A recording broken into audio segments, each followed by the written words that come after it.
주님을 찬양합니다. 이번 주부터는 2022년 가을 장로들과 책임 행제님들에게 주신 훈련 집회 총 8메시지를 우리 모두가 함께 새롭게 추구하고 누리기를 원합니다. 이번 전체 주제는 그리스도의 몸인 교회의 유기적인 건축을 위하여 주님을 사랑하고 서로 사랑함입니다. 가장 중심적인 이번의 부담은 주님을 사랑하고 서로 사랑함입니다. 그 목적은 바로 그리스도의 몸인 교회의 유기적인 건축을 이루기 위함입니다. 이번에 총 8메시지가 우리에게 주어졌습니다. 8메시지는 4부분의 부담으로 나눌 수가 있습니다. 첫 번째 부분은 메시지 1번입니다. 메시지 1번은 이 8메시지의 전체 부담 안으로 들어갈 수 있는 입구라고 이야기할 수 있고, 또한 전체 메시지의 서언에 관한 부분입니다. 첫 번째 부분인 메시지 1번의 전이란 부담은 전체 주제입니다. 주님을 사랑하고 서로 사랑함입니다. 이 메시지의 두 번째 부분의 부담은 메시지 2번부터 4번까지입니다. 중심적인 부담은 첫 번째 주님을 첫째가 하는 사랑으로 사랑하는 것을 말하고 있습니다. 그러므로 메시지 2번에서는 전일하게 아가서를 다루고 있습니다. 이 아가서는 우리가 그리스도의 신부가 준비되도록 개개인의 믿는 이가 그리스도와 나누는 사랑의 교통에 대한 점진적인 체험을 말하고 있습니다. 우리는 이러한 그리스도와 나누는 이러한 신성한 로맨스에 관한 교통이 점진적으로 매일매일 높아지고 더 깊어지는 체험을 할 필요가 있습니다. 메시지 3번은 우리가 주님을 사랑할 때 부패함 없이 주 예수 그리스도를 사랑해야 한다는 것입니다. 메시지 4번에서는 주님의 갈망이죠. 우리가 주님을 사랑하는 것은 바로 그리스도의 유기적인 몸이 사랑 안에서 스스로 건축되게 하는 것입니다.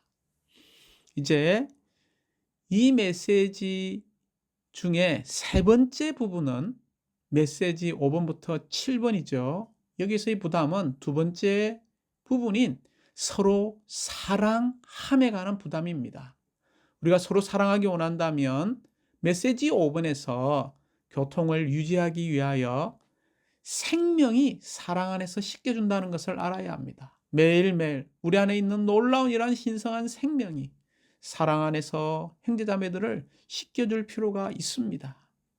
메시지 6번에서 우리가 사랑하기 원한다면 주님께서 우리에게 주신 새 계명을 우리가 지킬 필요가 있다는 것입니다.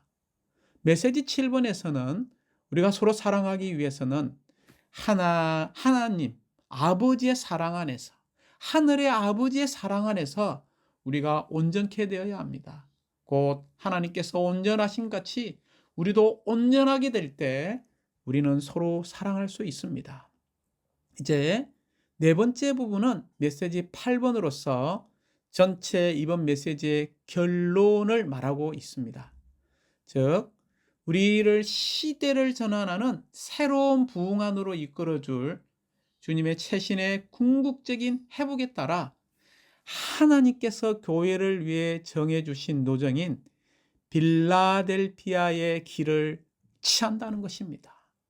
하나님의 갈망은 오늘날 이런 빌라델피아의 노선 안에 있는 이 길을 신실히 가는 형제의 사랑이 가득하고 이러한 적은 능력을 가지고도 하나님의 말씀을 지키며 이러한 사랑 안에서 열매 맺는 이런 교회 생활을 우리가 신실하게 가야 한다는 것입니다. 이제 메시지 1번에 왔습니다. 메시지 1번의 제목은 주님을 사랑하고 서로 사랑하는 것은 그리스도의 몸인 교회를 유기적으로 건축하기 위하여 우리가 무엇이 되거나 무엇을 하든 가장 뛰어난 길이라는 것입니다. 메시지 1번의 제목에서 우리는 두 가지의 중점을 만지고 이 부담을 누릴 필요가 있습니다. 첫 번째 중점은 바로 사랑의 두 방면이 있다는 것을 보아야 합니다.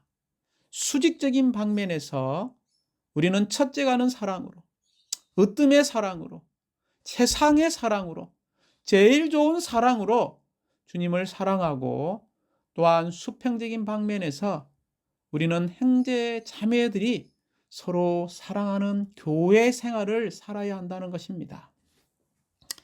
메시지 1번의 제목에서의 두 번째 중점은 우리가 무엇이 되거나 무엇을 하든 사랑이 그리스도의 몸인 교회를 건축하기 위한 가장 뛰어난 길이라는 것입니다. 그러므로 메시지 1번의 중심적인 부담 한 단어는 바로 사랑입니다. 우리가 한 주 동안 사랑의 두 방면을 체험하고 누리고 실행함으로 그리스도의 몸인 교회를 건축하는 자가 되기 원합니다. 메시지 1번은 로마 숫자가 7번까지 있습니다. 먼저 우리는 로마자 1번이 바로 믿음이 자라고 사랑이 증가하는 것을 말하고 있습니다. 데살로니가 후서 1장 3절은 이렇게 말합니다.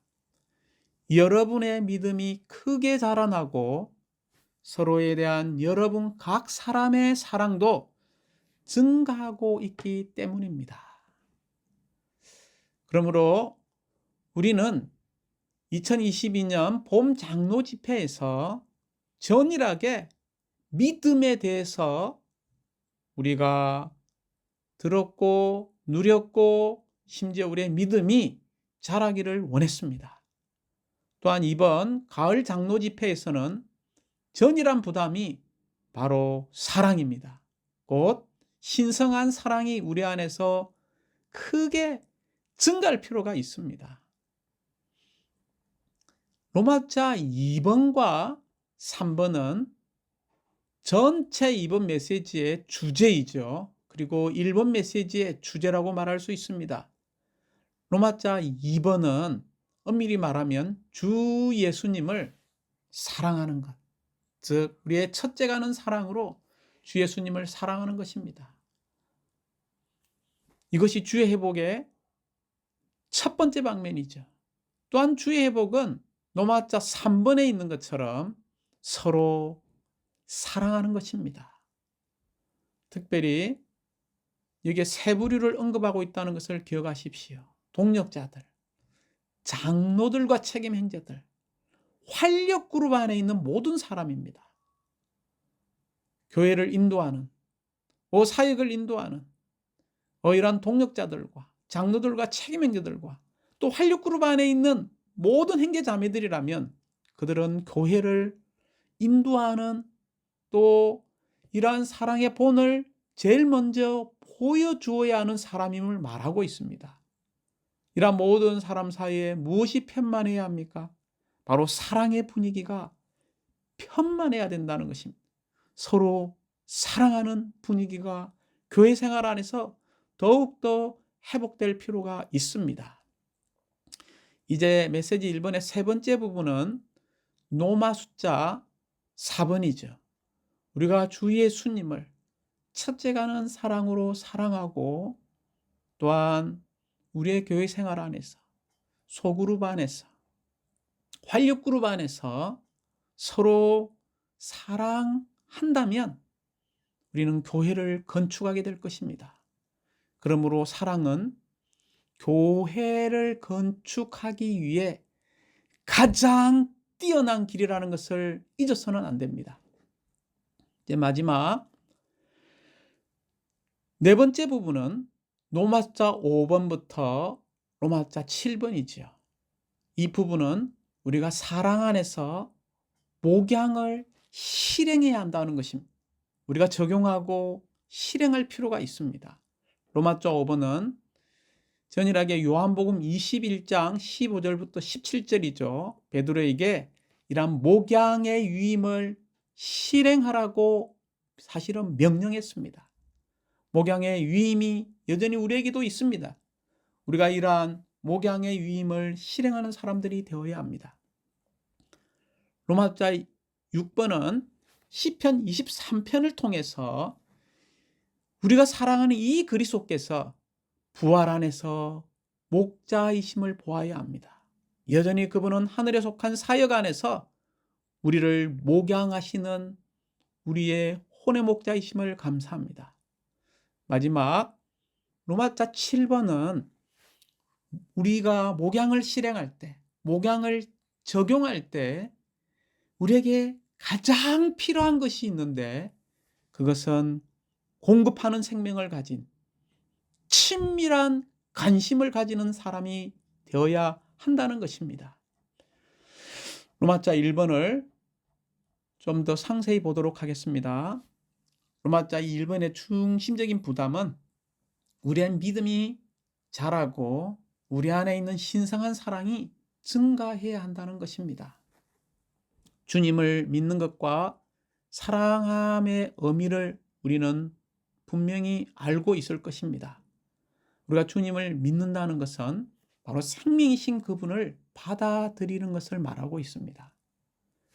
우리가 주님을 사랑한다는 것은 우리가 영접하고 받아들인 우리의 유일한 인격이신 이 그리스도를 누리는 것을 말하고 있습니다. 믿음과 사랑은 그리스도 안에 있는 믿는 이들이 지닌 분리할 수 없는 두 가지의 뛰어난 미덕입니다. 믿음은 하나님께서 우리에게 주신 것이라고 베드로서 1장 1절은 말하고 있고 골로새서 2장 9절에서는 이 믿음으로 말미암아 우리는 삼위일 하나님의 체현이신 그리스도를 받아들이고 삼위일 하나님 안으로 들어가 그분과 하나로 연결되며 그분을 우리의 생명과 생명 공급과 모든 것으로 얻게 된다는 것입니다.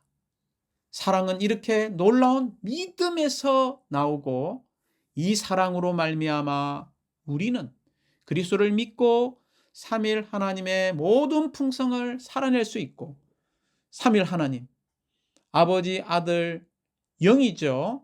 이분을 영광스럽게 표현할 수 있습니다.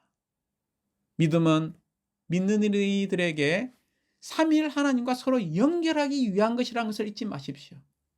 사랑은 믿는 이들이 다른 이들에게 삼위일 하나님을 공급하고 전달하기 위한 것이라는 것도 잊지 마십시오.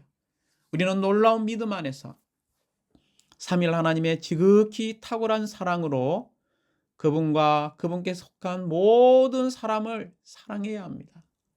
오직 이 방법으로만 우리는 교회의 타락의 흐름 가운데서 이기는 이들이 될 수 있습니다. 그러나 우리에게 이러한 생명이 없죠. 있어도 너무나 부족합니다. 그러므로 디모데전서 1장 14절에서 사도 바울은 주님의 은혜가 더욱더 넘쳐서 그리스도 예수님 안에 있는 믿음과 사랑을 갖게 되었다라고 말합니다. 매일매일 이러한 신성한 사랑이 우리 안에 증가되기 위해서는 주님의 은혜를 더욱더 넘치게 체험한 사람들이 되어야 합니다. 이럴 때 우리는 지극히 탁월한 사랑으로 주님과 그분께 속한 모든 사람을 사랑할 수 있는 이기는 이들이 될 수 있습니다.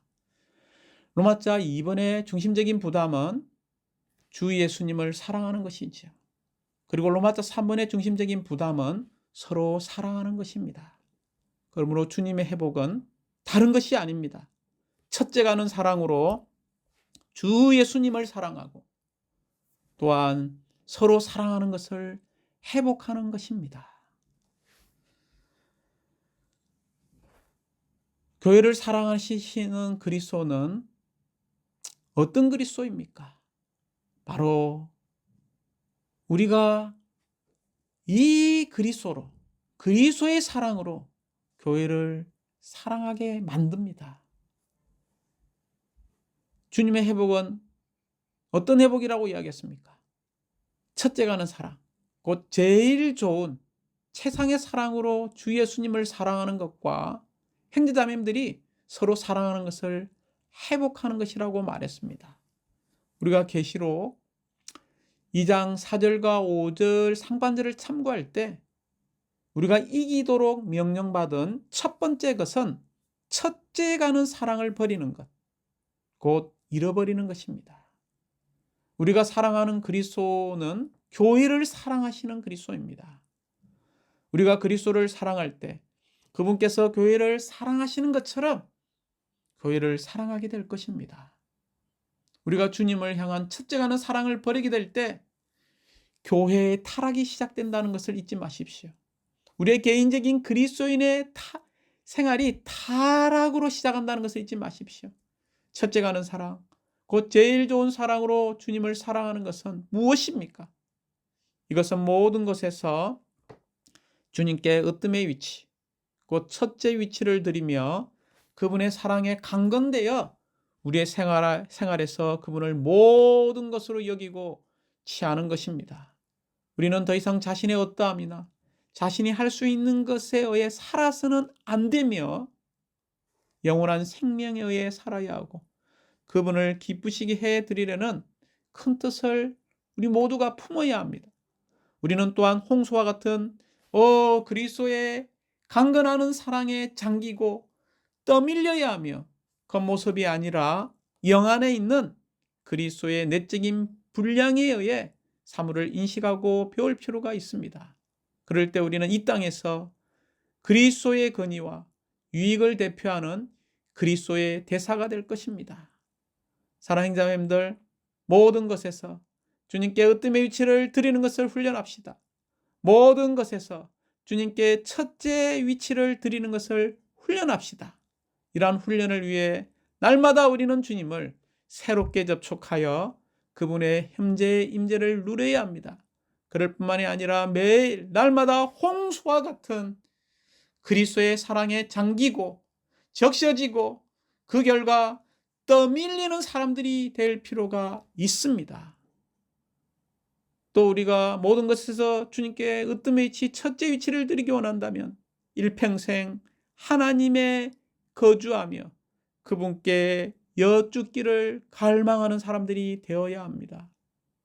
사랑하는 형제자매님들, 우리가 주님을 첫째가는 사랑으로 극도로 사랑하려면 다시 한번 강조합니다. 우리의 일평생에 하나님의 집에 거주하며 그분의 아름다움, 사랑스러움, 즐거움, 유쾌함을 바라보고 하나님의 성전에서 그분께 여쭙기를 갈망하고 추구하는 이들이 되기 원합니다. 이런 생활을 산다면 우리는 모든 우리의 일상생활 가운데 하나님께 점검받게 될 것입니다. 우리가 주님께 이렇게 기도하는 것은 어떨까요? 우리가 홍수와 같은 그리스도의 강건한 사랑에 잠기고 떠밀리는 사람들이 되게 하여 주십시오. 주 예수님, 당신만을 진정으로 사랑합니다. 교회를 사랑하시는 주 예수님을 첫째가는 사랑으로 사랑할 수 있도록 매일 우리가 당신을 새롭게 접촉하고 당신의 오늘의 임재, 현재 임재를 누리게 하여 주십시오. 아멘. 로마서 3번은 서로 사랑함이죠. 우리의 교회 생활 안에 이런 사랑의 분위기, 신성한 사랑이 편만할 필요가 있습니다. 왜냐하면 하나님은 사랑이시기 때문에 우리 또한 사랑의 자체가 되어야 하기 때문입니다. 우리는 다 거듭났을 때 하나님의 종입니다. 하나님에게 나서 하나님의 생명과 본성을 가지고 있는 사람들입니다. 우리는 거듭나 하나님의 종류가 되었죠. 하나님은 사랑이십니다. 그러므로 우리가 신격에서는 아니지만 생명과 본성에서 하나님이 된다고 할 때 우리는 또한 사랑이 되어야 한다는 의미를 가지고 있습니다. 이것은 우리가 단지 다른 사람들을 사랑하는 것만이 아니라 우리가 사랑 자체가 되어야 한다는 것을 바라고 있습니다. 그러므로 우리는 하나님의 사랑 안에서 우리 자신을 지킬 필요가 있습니다. 심지어 하나님은 사랑을 우리 안에 주입하시고 산출하셔서 형제자매들을 사랑하기를 갈망하고 있습니다. 우리가 신성한 사랑으로 주입되어져서 교회 생활 가운데서 형제자매들 사이에 서로 사랑하는 분위기가 가득해야 합니다. 이렇게 하기 위해서 우리는 특별히 두 가지를 주의하고 처리할 필요가 있습니다. 첫 번째는 우리의 야심과 두 번째는 우리의 교만을 처리해야 합니다. 야심과 교만을 처리하기 위해서 마태복음 5장 8절에 있는 것처럼 마음이 순수한 사람은 복이 있다고 이야기했죠. 하나님을 볼 것임이라고 말하고 있습니다. 정결케 된 순수한 마음을 가질 수 있어야 합니다. 매일매일 정결하게 된 순수한 마음을 가지도록 주님께 열어드리고 주님을 향하여 돌이키기 원합니다. 특별히 교만한 것은 가장 어리석은 사람이 된다는 것을 우리는 잊어서는 안 됩니다. 겸손이 모든 종류의 멸망에서 우리를 구원하고 우리를 위해 하나님의 은혜를 불러온다는 것입니다. 야고보서 4장 6절에서 하나님은 교만한 이들을 대적하시나 겸손한 이들에게는 은혜를 주신다라고 말하고 있습니다. 만일 우리가 겸손한다면, 겸손의 영을 가진다면 은혜는 우리에게 오게 될 것입니다. 그러나 만일 우리가 교만한 사람이 된다면 은혜는 사라지게 될 것입니다. 우리 자신의 역량, 성공, 온전함, 미덕을 언급하는 것, 이것 또한 교만의 경솔한 모습입니다. 마땅히 생각해야 할 것 이상으로 자신을 높게 생각하지 않기를 원합니다. 특별히 으뜸이 되기를 원하고 노예가 되기를 원하지 않는 것, 이것 또한 교만의 표시라는 것을 잊지 마십시오. 우리는 다만 서로를 위해 기도하고 친밀한 관심을 가지며 서로 용서하고 곧 우리가 다른 사람들의 실패나 결점을 드러내지 않는 것이 사실상 서로 용서하는 생활이라고 말할 수 있습니다. 그러므로 우리는 한면으로는 강한 분별력을 지니는 사람이 되어야 하겠죠. 그러나 한면으로 우리는 영적으로 눈물어야 합니다. 이것이 무슨 뜻인가요? 한면으로 우리는 강한 분별력을 지닌다는 것은 형제 자매들의 장점을 우리가 감상할 수 있는 사람이 되어야 합니다. 한면으로 우리가 영적으로 눈물어야 한다는 것은 지체들의 실패나 결점이나 약점이나 약함을 우리는 보지 않는 것을 말하고 있습니다. 특별히 우리가 지체들을 향하여 상처를 주는 비방하는 말을 하지 않는 것을 훈련하고 은혜의 말을, 건축의 말을 하는 사람들이 되어야 합니다. 비방하는 것은 동료 노예들을 때리는 것이라고 이야기했죠. 왕국을 상속받지 못한다고 이야기했습니다. 심지어 비방하는 말을 수용하는 사람도 비방하는 말을 하는 사람과 같은 책임이 있다고 이야기했습니다. 비방하는 말들은 몸을 건축하는 것에 방해가 됩니다. 심지어 몸의 증거에 반대되는 것입니다. 이제 로마서 4번은 그러므로 이 사랑은 교회의 건축을 위해 가장 뛰어난 길이라는 것입니다. 우리에게는 오늘날의 교회의 하락을 이길 무엇이 필요할까요? 바로 사랑의 영이 필요합니다. 그러므로 고린도전서 12장의 마지막 절은 사랑이 가장 뛰어난 길이라는 것을 계시하고 있습니다. 어떻게 우리가 장로가 될 수 있습니까? 사랑이 가장 뛰어난 길입니다. 어떻게 동력자가 될 수 있습니까? 사랑이 가장 뛰어난 길입니다. 어떻게 사람들을 우리가 목양할 수 있습니까? 사랑이 가장 뛰어난 길입니다. 사랑은 신원하고 사람들을 가르치는 가장 뛰어난 길입니다. 이 사랑은 그리스도의 유기적인 몸인 교회를 건축하기 위하여 우리가 무엇이 되거나 무엇을 하든 가장 뛰어난 길입니다. 할렐루야. 그러므로 사랑이 없으면 고린도서 13장 1절은 생명이 없이 소리만 내는 울리는 징과 큰 소리가 나는 재근과 같다라고 말하고 있습니다. 사랑은 무엇입니까? 줄이면 남의 잘못을 마음에 두지 않고 모든 것을 덮어주는 것입니다. 우리가 다른 사람을 사랑할 때 하나님처럼 어떤 차별도 없이 사랑하는 것을 우리가 할 수 있습니다. 심지어 우리는 생명의 법을 잘 알고 있죠. 이 생명의 법은 바로 사랑의 법인 그리스도의 법이라는 것을 잊지 마십시오. 사랑의 법은 우리가 서로의 무거운 짐을 서로 질 수 있습니다. 그러므로 사랑의 법이 우리 안에 작용할 때 우리는 목양하며 찾는 영을 가진 진정한 목자들이 될 것입니다. 사랑의 법이 우리 안에서 작용할 때 우리는 참되게 사랑의 수고를 할 수 있고 사랑의 목양을 할 수 있습니다. 교회 생활은 어떤 생활입니까? 바로 형제 사랑의 생활입니다. 몸은 사랑 안에서 스스로 건축됩니다. 그러나 지식은 어떻습니까? 교만에 빠지게 합니다. 오직 사랑만이 건축한다는 것을 우리가 잊지 맙시다. 오늘날 교회의 타락을 정복하기 위하여 우리에게 필요한 영이 있습니다. 그 영은 바로 불타는 사랑의 영이 우리 교회 생활 가운데, 우리의 소그룹 안에, 우리의 활력 그룹 안에 너무나 필요합니다. 불타는 이러한 사랑이 우리의 교회 생활 안에, 우리의 소그룹 생활 안에, 우리의 활력 그룹 동반자들과 함께 실행한다면 우리는 많은 열매를 맺게 될 것이고 신성한 생명을 표현하게 될 것입니다. 이제 로마자 5번부터 7번까지는 우리가 사랑 안에서 이러한 목양을 실행하고 적용하는 방면을 이야기하고 있습니다. 로마자 5번은 전일하게 요한복음 21장이죠. 15절부터 17절에 이런 베드로에게 준 목양에 대한 주님의 이임에 대해서 우리는 깊은 인상을 받을 필요가 있습니다. 요한복음 21장 16절에서 시몬이여 그대가 나를 사랑하십니까? 그가 예수님께 주님 그렇습니다 라고 하니 예수님께서 그에게 말씀하셨다. 내 양들을 목양하십시오. 주님은 우리에게 어린 양들을 먹이고 그분의 양들을 목양하라는 위임을 주셨습니다. 이 위임을 베드로는 받아들였죠. 그래서 사도 베드로는 베드로전서 5장 2절부터 4절에 이렇게 말합니다.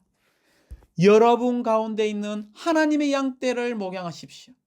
하나님을 따라 감독하되 자원해서 하며 정성을 다하여 하며 양떼의 본이 되십시오. 그러면 여러분은 목자장께서 나타나실 때에 시들지 않는 영광의 멸관을 받을 것입니다 라고 말하고 있습니다. 이러한 목양은 그리스도의 하늘에서의 사역을 수행하는 것입니다. 하나님의 양떼인 하나님의 교회를 목양하는 이 일이 바로 그리스도의 하늘의 사역을 수행할 뿐만이 아니라 새 예루살렘으로 완결될 그리스도의 몸을 건축하는 하나님의 영원한 경륜을 성취할 것입니다. 로마자 6번은 시편 23편을 통해서 그리스도께서 부활 안에서 참된 우리의 혼의 목자이심을 보여주고 있습니다. 그러므로 먼저 우리는 시편 22, 23, 24 이 세 편 안에 있는 계시를 알 뿐만이 아니라 그 중간에 있는 시편 23편의 목자이신 우리의 혼의 목자이신 이 그리스도를 누리고 체험할 필요가 있습니다. 먼저 시편 22편에서 우리는 그리스도의 죽음, 그분의 부활, 그리고 그분의 부활 안에서 많은 형제들이 산출되어 교회가 형성된 것을 볼 수 있습니다. 그러나 우리는 더 전진해서 시편 23편은 그리스도께서 목자이신 것에 관해 말하는 시편입니다. 오늘날 이 목자는 어디에 계십니까? 바로 부활 안에 계십니다.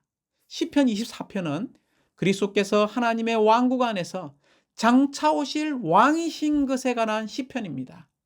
이 세 시편들에서 우리는 십자가에 못 박히신 그리스도, 부활하신 그리스도, 교회를 산출하시는 그리스도, 목자이시며 자신의 양떼를 목양하시는 그리스도, 그리고 장차 오셔서 왕이 되실 그리스도를 볼 수 있습니다. 그러므로 목양이 그리스도의 첫 번째 오심과 두 번째 오심을 연결하는 달이라는 것을 잊지 마십시오. 우리가 놀라운 이런 목양에 참여한다면 그리스도를 다시 모셔올 큰 부흥, 새로운 부흥을 우리가 체험하고 새로운 부흥 안으로 우리가 들어가게 될 것입니다. 이제 마지막 로마서 7번은 우리가 목양에 있어서 필요한 것을 말하고 있습니다. 목양에서 필요한 것은 많은 가르침을 주는 것이 아닙니다. 교리를 주는 것이 아닙니다. 바로 공급하는 생명, 친밀한 관심을 가지는 사랑이 필요하다는 것입니다. 왜 우리가 죽이고 열매를 맺지 못합니까? 그 이유는 다른 것이 아닙니다. 바로 친밀한 관심이 부족하기 때문입니다. 말씀의 젖은 양육하는 데 사용되어야 하지 결코 삶는 데 사용되어서는 안 됩니다. 그러므로 우리의 마음은 반드시 넓어져서 상태가 어떠하든지 모든 이들을 포용할 수 있는 이런 친밀한 관심, 사랑을 가질 필요가 있습니다. 우리가 열매를 교회 생활 가운데서 잘 맺고 많이 맺는가는 어디에 달려 있습니까? 바로 친밀한 관심에 달려 있습니다. 또한 공급하는 생명에 달려 있습니다. 다른 사람들을 다정다감하고 깊고 친밀한 관심으로 따뜻하게 하는 생명, 이것이 바로 공급하는 생명입니다.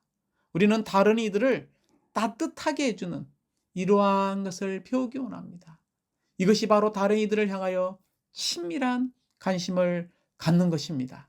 우리에게 다른 사람을 향한 이러한 관심이 없다면 우리는 열매 맺지 못할 것입니다.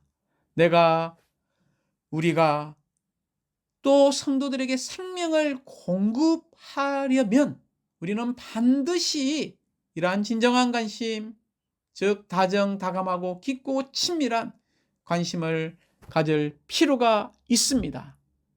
이것이 바로 공급하는 생명입니다. 공급하는 생명만이, 친밀한 관심만이 생명의 열매를 맺게 할 것입니다. 결론적으로 우리는 메시지 1번에서 무엇을 훈련해야 합니까? 주님을 사랑하고 서로 사랑하는 것을 훈련해야 합니다. 우리가 수직적으로는 첫째가는 사랑으로, 으뜸의 사랑으로, 최상의 사랑으로, 제일 좋은 사랑으로 주님을 사랑하고, 또한 수평적인 방면에서는 형제 자매들이 교회 생활 가운데서 서로 사랑하는, 사랑이 편만한 교회 생활을 우리는 살 필요가 있습니다. 우리에게 이러한 신성한 사랑이 없죠. 부족하죠. 그러므로 매일매일 이러한 신성한 사랑이신 그리스도를 우리가 새롭게 체험하고 접촉하고 누려야 합니다. 이럴 때 이 신성한 사랑, 즉 주님을 사랑하고 이렇게 서로 사랑하는 이런 교회 생활을 통해서 우리는 그리스도의 몸인 교회를 건축하게 될 것입니다.